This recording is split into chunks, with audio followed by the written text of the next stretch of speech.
Hello friends, एक common topic और एक इम्पॉर्टेंट टॉपिक भी है कि सब पेशेंट्स के दिमाग में ये कभी कभी मन में डाउट आता है अपनी फिंगर्स को देख के कि कहीं मुझे गठिया तो नहीं हो रहा है करके। तो आज हम बात करेंगे एक सिंपल गठिया जो ऑस्टियोआर्थराइटिस जिसको कहते हैं, जो घिसने वाला गठिया होता है, और रोमेटॉइड आर्थराइटिस जो संधिवात या जो जिसमें उंगलियां डैमेज हो सकती हैं, ऐसे वाला गठिया होता है। कि दोनों के उंगलियों में भी कई बार इफेक्ट आता है। ऑस्टियोआर्थराइटिस भी उंगलियों को इफेक्ट करता है, रूमेटॉइड भी करता है, पर उन दोनों को हम कैसे डिफ्रेंशिएट कर सकते हैं वो आज मैं आपको शॉर्ट में समझाने की कोशिश करूँ। तो ऑस्टियोआर्थराइटिस जैसे वर्ड जो है उसके हिसाब से समझ में आता है कि ये डीजनरेटिव प्रोसेस है, मतलब उम्र के साथ होने वाले घिसने वाला प्रोसेस है। तो ऑस्टियोआर्थराइटिस जो होता है, जो भी जॉइंट्स ज़्यादा यूज़ होते हैं उनमें होता है, और जो वेयर एंड टेयर का प्रोसेस जिसको हम कहते हैं। और वहीं अगर रोमेटॉइड की बात करें तो ये इन्फ्लेमेटरी प्रोसेस है, जिसमें जोड़ों में सूजन आती है, ऑटोइम्यून डिजीज़ है, और ये इसके कण जो है ब्लड में घूमते हैं और अलग अलग जॉइंट्स में ये स्टिफनेस और डैमेज करा सकते हैं। तो एक घिसने का प्रोसेस है और एक इन्फ्लेमेशन का प्रोसेस है।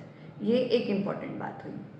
दूसरा चीज़ होता है कि जब ऑस्टियोआर्थराइटिस की बात करते हैं तो उसमें डैमेज जो होता है वो कार्टिलेज क्या होता है, दो जॉइंट के बीच में जो गद्दी होती है, जो उसमें लुब्रिकेशन या उसके मूवमेंट के लिए जो काम करता है, स्मूथ मूवमेंट हो, तो ऑस्टियोआर्थराइटिस में वो कार्टिलेज डैमेज होता है। रूमेटॉइड आर्थराइटिस में जो होता है, जॉइंट के अराउंड एक झिल्ली होती है जो जॉइंट को पकड़ के रखती है, सधे हुए रहे जॉइंट और आगे इधर उधर खिसके नहीं, उसको पकड़ के रखने के लिए झिल्ली होती है जिसको हम कहते हैं साइनोवियम। उसमें सूजन होती है, इसको हम कहते हैं साइनोवाइटिस। तो एक में कार्टिलेज डैमेज हो रहा है और एक में साइनोवियम में इन्फ्लेमेशन आ रहा है। तो बेसिक प्रॉब्लम की जड़ ही अलग अलग है, तो दोनों को हम अलग ही डिजीज़ मान के चलते हैं। ठीक है, नेक्स्ट आता है, जो भी ऑस्टियोआर्थराइटिस होता है ये एक्टिविटी रिलेटेड, मतलब जितना आप काम करेंगे, जितना वो जॉइंट यूज़ होगा, उसमें घिसने का प्रोसेस जो है बढ़ेगा, बीच का कार्टिलेज जो है घिसता जाएगा। और इसमें उल्टा है कि ये पेन बैठे रहेंगे, जॉइंट मूव नहीं करेंगे तो भी पेन इन्फ्लेमेशन चलता रहता है। इनफैक्ट इसमें जो मेन डिफ्रेंशिएटिंग पॉइंट रहता है ना, कि ऑस्टियोआर्थराइटिस में जब इंसान ज़्यादा काम करता है, चलता है, तो पेन बढ़ता है। रूमेटॉइड में उल्टा है, आप काम नहीं करेंगे तो पेन होगा, आप एक्टिविटी करते रहेंगे, जॉइंट का मूवमेंट होता रहेगा तो पेन कम होगा। इसलिए हम रोमेटॉइड पेशेंट्स को बोलते हैं आटा गूंदो, रोटी बनाओ, एक्सरसाइज करो। और वहीं ऑस्टियोआर्थराइटिस वाले पेशेंट को बोलते हैं बच के रहो भाई, ज़्यादा काम मत करो। ये मेन डिफरेंशियल आ जाता है। एक होता है जो हम इम्पॉर्टेंट टर्म जो हम हर पेशेंट से पूछते हैं कि सुबह उठ के आपको जकड़न कितनी देर रहती है। तो रूमेटॉइड आर्थराइटिस और ऑस्टियोआर्थराइटिस में मेन यही डिफरेंस है कि ऑस्टियोआर्थराइटिस की जो जकड़न होगी वो 30 मिनट, आधे घंटे से कम रहेगी जकड़न, पर 5, 10, 15 मिनट में जॉइंट्स फ्री हो जाते हैं and you are good to go, आप अपना रूटीन काम शुरू कर सकते हैं। वहीं रूमेटॉइड वाला जो आर्थराइटिस का पेशेंट का जो स्टिफनेस है वो घंटे 2 घंटे तक भी रहती है। कई पेशेंट तो बोलते हैं धूप निकलती है, दोपहर होती है, तब तक भी हमारी पूरी मुट्ठी नहीं बनती है। तो वो स्टिफनेस जो है आधे घंटे से ज़्यादा ही रहती है रूमेटॉइड आर्थराइटिस की जो है।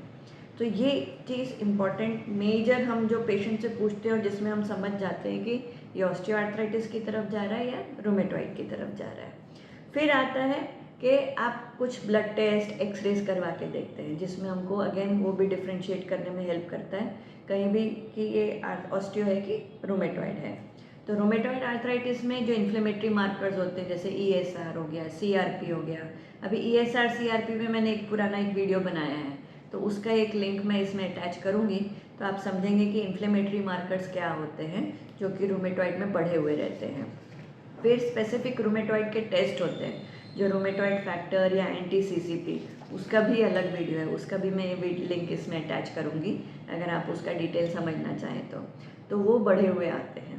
जबकि ऑस्टियोआर्थराइटिस में ये सब टेस्ट नॉर्मल आएंगे, इसमें हमको कोई डिफरेंस ऐसा कुछ स्पेसिफिक ब्लड में कुछ दिखेगा नहीं।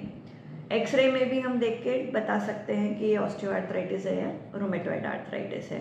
तो वो डॉक्टर को जब डाउट होगा कुछ होगा तो वो हाथ का या जहाँ का भी ऐसा लग रहा है तो वो एक्सरे करवा के देख लेंगे।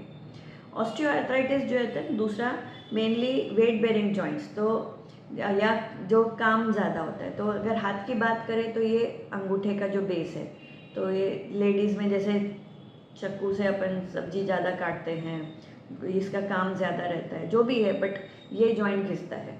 और दूसरे आता है वेट बेरिंग जॉइंट्स, जैसे घुटना है, तो घुटना सबसे ज़्यादा ऑस्टियोआर्थराइटिस की वजह से घिसता है। रूमेटॉइड में अगर डिजीज़ एक्टिविटी कंट्रोल नहीं होगी तो कोई भी जॉइंट में डैमेज आ सकता है, और जॉइंट जो है उसके बीच में डैमेज की वजह से मूवमेंट रेस्ट्रिक्टेड हो सकता है। तो वो वेट बेरिंग का मामला रोमेटॉइड में कम लागू पड़ता है, ऑस्टियोआर्थराइटिस में ये वेट बेरिंग जॉइंट्स में ही ज़्यादा इफ़ेक्ट करता है। और जब भी हम दूसरी भी चीज़ें अगर इन्वॉल्व करेंगे कि रोमेटॉइड पेशेंट्स को कई बार ऐसा होता है कि अंदर हड्डी में बुखार सा लगेगा, रोमेटॉइड जो लॉन्ग स्टैंडिंग होगा तो वो कभी कभी लंग्स पे इफ़ेक्ट कर देता है, किडनी पे इफ़ेक्ट कर देता है, दूसरे और इंटरनल ऑर्गन्स को इफ़ेक्ट कर सकता है। बट ऑस्टियोआर्थराइटिस में ऐसा कोई चीज़ हमको देखने को नहीं मिलती है। तो ये कुछ बेसिक इम्पॉर्टेंट पॉइंट्स हैं जो मैं आपको बताना चाह रही थी कि ऑस्टियोआर्थराइटिस और रोमेटॉइड आर्थराइटिस का जो बेसिक डिफरेंस है कि एक नॉन इन्फ्लेमेटरी है और डिजेनरेटिव प्रोसेस है, और ये जो है इन्फ्लेमेटरी प्रोसेस है और ऑटोइम्यून डिजीज़ है। तो ये दो इम्पॉर्टेंट पॉइंट है। अगर आप अपने सिम्टम्स, आपको ऐसा कुछ हो तो शायद आप इसको कोरिलेट कर पाएंगे कि दोनों में डिफरेंस क्या है और आप किस कैटेगरी में फिल हो रहे हैं। और अगर ऐसी कोई प्रॉब्लम है तो आप ज़रूर आपके नज़दीक के रोमेटोलॉजिस्ट को दिखाएं, और थोड़ा भी कुछ डाउट हो, क्योंकि रोमेटॉइड जितनी जल्दी डायग्नोज हो और जितनी जल्दी उसका ट्रीटमेंट स्टार्ट हो तो आपका ज़्यादा फ़ायदा होगा। और ऑस्टियोआर्थराइटिस का ऐसा है कि अगर घिस रहा है तो उसके लिए भी प्रॉपर एक्सरसाइज एंड थोड़ी लाइफस्टाइल चेंजेस करना ज़रूरी है, ताकि आप उसको प्रिवेंट कर सकें फर्दर डैमेज होने से। अब इन दोनों में अगर आपको कुछ और पूछना हो मुझसे और कुछ डाउट्स लगते हों तो ज़रूर आप कमेंट सेक्शन में लिख के पूछें, और हम चाहेंगे कि उसका हम कुछ जो भी बेस्ट पॉसिबल आंसर हो आपको दे पाएंगे। Thank you.